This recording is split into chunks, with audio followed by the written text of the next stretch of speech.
안녕하세요. 일신사입니다. 저희 채널에는 신박한 사연들이 많이 있으니 많은 분들의 구독 부탁드립니다.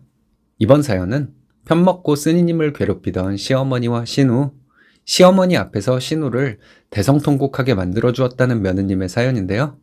앞으로가 더 기대되는 사연이네요. 함께 보시겠습니다. 안녕하세요. 정상인이 되기는 글러먹은 시어머니와 신우 얘기를 해볼까 합니다. 둘이 한편이 되어 저를 괴롭힐 때는 언제고 지금은 원수가 되어버렸네요. 둘 다 이기심의 극치를 달리는 사람들이니 예정된 결과였다고 볼 수도 있습니다. 예전에 시어머니와 신우가 똘똘 뭉쳐 저에게 스트레스를 줄 때는 정말 미치는 줄 알았어요. 이게 끝날 것이란 생각도 하지 못했고요. 저 둘은 똑같이 못 돼서 평생 한패로 살 것 같기도 했습니다. 남편과 저는 제가 20대 후반, 남편은 30대 초반에 결혼했어요. 결혼한 지는 10년 되었습니다. 제가 20대 중반쯤에 저희 아빠가 퇴직을 하시고 퇴직금으로 장사를 하셨다가 장사가 안 되어 손해를 좀 보고 장사를 접으셨습니다. 그 여파로 친정은 좀 어려운 시기였죠. 그래도 하나뿐인 딸, 결혼할 때 해줄 것은 해줘야 한다 말씀하셨어요. 오빠 결혼할 때는 친정에서 1억을 지원해 주셨습니다. 제가 결혼할 때도 어떻게든 오빠에게 해준 것만큼 해주시겠다 했는데 양가에서 똑같이 3천만 원씩 받고 결혼했습니다.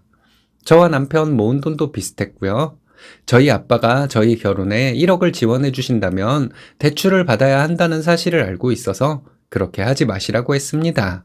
저희 아빠는 저에게 너무 미안할 것 같아 꼭 해주고 싶다고 했는데 시부모님이 3천 이상은 못 해준다 하셔서 그 얘기를 아빠에게 전하고 아빠도 시댁과 똑같은 금액만 지원해달라 해서 결국 양가에서 3천씩 지원받고 결혼했습니다. 저희 부모님은 아직도 오빠 결혼할 때만큼 지원 못 해준 것을 미안해 하세요. 저나 남편은 양가에서 3천만 원 지원받은 것만 해도 어디냐 하는 식으로 생각하는 사람들입니다. 결혼할 때 저희 부모님이 경제적으로 좀 힘드셨던 것을 가지고 시어머니와 신우는 제가 무슨 가난한 집에서 부잣집으로 시집온 사람 취급을 했습니다. 이것저것 부려먹고 부려먹는 중간중간에 너네 친정 아직도 많이 어렵니? 이런 질문을 자주 했어요. 그런 걱정 안 해줘도 되는데 저희 부모님이 좀 손해를 보고 장사 접은 사실이 시어머니와 신우에게는 아주 신이 날 일이었나 봐요. 신우는 남편보다 4살 어리고 저보다는 2살 어립니다. 신우는 결혼한 지 4년 되었고요. 시어머니와 신우 때문에 화병이 생겼었죠. 시어머니와 신우는 가만히 보면 남한테 해코지하고 괴롭히고 막말하는 것을 즐기는 사람들 같았습니다. 본인들이 그런 말을 하고 그런 행동을 한 것에 뭔가 그럴싸한 이유를 갖다 붙이기는 하지만 그게 다 말도 안 되는 소리였어요. 신우를 보며 요즘 드는 생각이 남한테 막 하면 저렇게 되는구나 하는 생각입니다. 결혼 직후부터 시어머니와 신우는 둘이 똘똘 뭉쳐 저를 괴롭혔어요.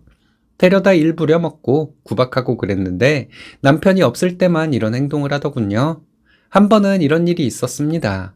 제가 아이 낳은 지 얼마 안 되었을 때 시어머니는 이번 설에는 안 와도 된다고 해서 안 갔어요. 그런데 신우는 저에게 전화를 해서 명절 음식하러 안 오냐고 욕을 섞어가며 말하더라고요. 자기 엄마 지금까지 고생하고 살았는데 며느리로 들어왔으면 자기 엄마 고생을 좀 덜어줘야 하는 것이라고 난리 그런 난리가 없었습니다. 소리소리 지르고 욕도 해가며 혼자 생지랄을 떨다가 전화를 확 끊더군요. 저는 시어머니에게 전화해서 신우가 이렇게 나에게 뭐라고 하더라. 어머님이 오지 말라고 했다는 사실을 신우가 모르나 보다 했습니다. 그랬더니 시어머니는 오지 말랜다고 진짜 안 오니? 이러면서 비웃더군요. 그때 제가 얼마나 황당하고 기분 더러웠을지 이해 가시죠? 제가 임신 사실을 양가에 알려드릴 때도 황당한 일이 있었습니다. 친정에서는 외손주가 생긴다고 엄청 좋아하셨어요. 저희 오빠도 내 새끼보다 조카가 더 예쁠 것 같아. 이런 말을 하며 기뻐해 주었습니다.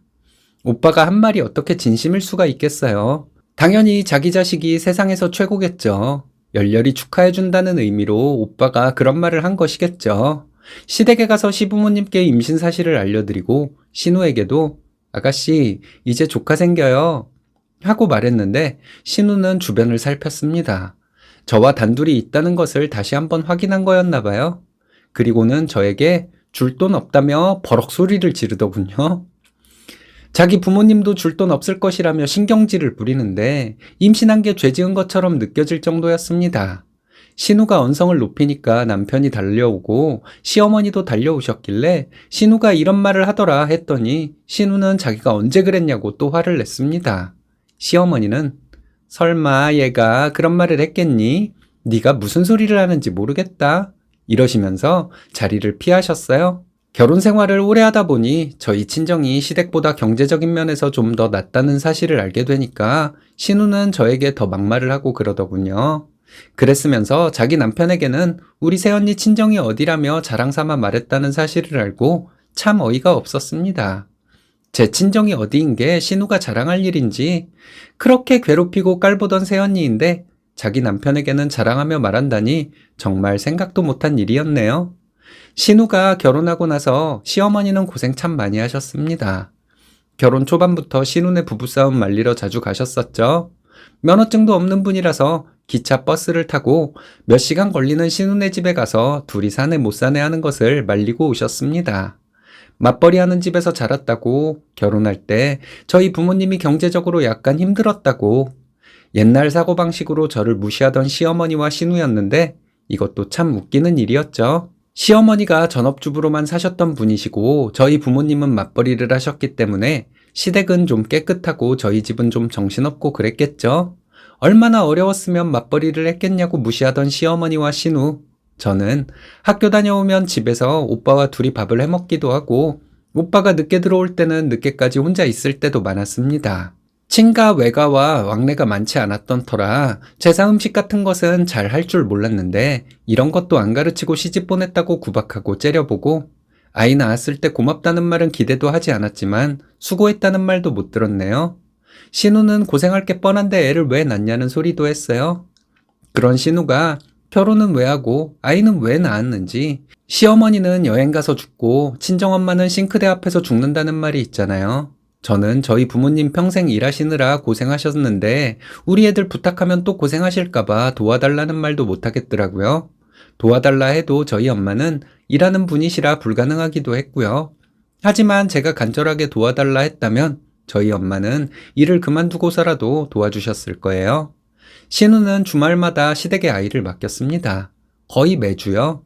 평일에는 자기 힘들다고 시어머니를 불러서 아이 보게 했고요. 시어머니는 평생 집안일만 하고 사셨던 분인데 신우가 반찬, 빨래, 청소에 애까지 봐달라고 자기 힘들어 죽겠다고 울고불고 우울증 온다고 하면서 시어머니에게 모든 일을 떠맡기더군요. 시어머니는 그런 딸을 보면서 저와 비교가 되었나 봅니다. 제가 무슨 말만 하면 말도 안 되는 소리라 하고 자기 친구들 앞에서 저 사람이 우리 오빠 마누라야 이러면서 저를 비웃던 신우가 좀 바뀌기는 했습니다. 아이 낳아보니 뭔가를 알아가는 건지, 하지만 그 못된 본성은 안 바뀌나 봐요. 남편이 신우 남편과 얘기를 해보니 신우 남편은 신우가 너무 일방적인 사람이고 말이 안 통해서 이혼을 생각하고 있다고 했답니다. 시간이 지나고 보니 그렇게 본인들만 잘났다고 떠들어대던 시어머니와 신우 기운이 쫙 빠져 저를 괴롭힐 정신도 없는 것 같았습니다.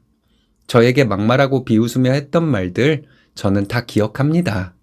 저는 이런 못된 시어머니와 신우가 있지만 내가 복이 없는 것이려니 하고 기본돌이는 해왔습니다. 더 하고픈 마음은 들지 않아 그야말로 딱 기본만요. 새해 첫날에는 시댁에 가서 신우부부 싸우는 것을 보며 웃음이 나는 것을 참느라 혼났네요. 신우네는 그 전날 시댁에 가서 자고 저희는 새해 첫날에 시댁에 갔어요. 평소와 다름없이 있었는데 신우부부가 말다툼을 하더군요. 신우가 말도 안 되는 이론으로 본인 남편에게 난리를 치더니 신우 남편이 조곤조곤 따지니까 입을 다물어 버렸습니다. 신우 남편이 왜 말을 안 하냐고 했더니 딴소리나 하는 신우. 시어머니는 사위 어려워서 누구 편도 못 들고, 만약 제가 남편과 시댁에서 부부싸움 했다면 저는 천하의 못된 년이 되었을 거예요. 아무리 예의를 모르는 시어머니도 사위에게는 함부로 못하겠나 보더군요. 암튼 신우가 막가파식으로 하고 있는 것을 보니 이럴 것이라 생각은 했지만 신우 남편이 불쌍해 보였습니다. 제가 슬쩍 신우 남편에게 아가씨랑 말이 안 통해서 좀 힘드시겠어요? 이렇게 말했어요. 신우 남편은 저에게 불만을 쏟아내기 시작했습니다. 들어보니 역시나더라고요. 저는 일부러 열심히 들어주며 맞장구를 쳐주었습니다. 시어머니와 신우는 옆에서 듣고 있었어요. 신우 남편이 하는 말마다 그건 아가씨가 하지 말아야 할 짓을 했네요. 와이프가 남편한테 그런 소리를 해요? 이런 식으로 말했는데 신우는 자기가 불리해지고 있다 생각했는지 대화를 방해하더라고요. 그러면서 막무가내로 본인 남편에게 화를 냈습니다. 신우는 저에게 언니 도대체 누구 편이냐고 묻더군요.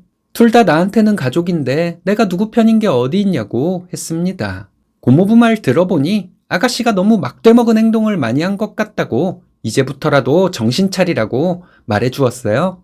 신우는 뭐가 그렇게 억울한지 울고불고 난리더라고요. 신우 남편이 당황해서 어쩔 줄 몰라 하는데 신우 남편에게 저런 거 받아주면 안 된다고 했습니다. 자기가 불리하면 대답 안 하고 딴소리하고 울고불고 하는 거 신우가 버릇처럼 하던 행동이라고 했죠. 시어머니가 이제 동네 창피하니 그만들 하라고 하길래 그럴게요. 웃으면서 대답했습니다. 그리고 신우 남편에게 고모부 고생 많으세요. 아가씨가 워낙 제멋대로라서 고모부가 힘들다는 거 알아요. 그래도 아이 생각해서 힘내야 하는 거 아시죠? 했더니 신우 남편은 고개를 끄덕이더라고요. 그 후로 신우네와 본 적은 없습니다. 시댁에 아직 간 적도 없고요. 시어머니가 전화로 왜 걔네들 앞에서 그런 소리를 하냐길래 신우가 너무 못돼 먹어서 신우 남편이 힘들어하는데 그러다 이혼하면 어쩌냐고 누구라도 편을 들어줘야 마음이 풀리지 않겠냐고 했습니다. 시어머니는 말이 없으시더라고요. 시어머니도 신우 때문에 고생하면서 신우에게 마음이 좀 멀어졌나 봐요. 앞으로 재미있을 것 같아요. 시어머니와 신우는 그렇게 편을 먹고 저를 괴롭히더니 워낙 이기적인 사람들이라 이젠 원수가 되어가나 봅니다. 이번 설에 신우네를 꼭 보고 친정에 가려고요. 친정에 다음 날 가더라도 신우에게 심술을 좀 부리고 싶습니다. 제가 좀 못된 것 같기도 하네요. 그동안 쌓인 것이 풀리는 기분이라 중독이 될 것 같기도 해요. 설 지나고 무슨 일이 있으면 후기 보내겠습니다. 감사합니다.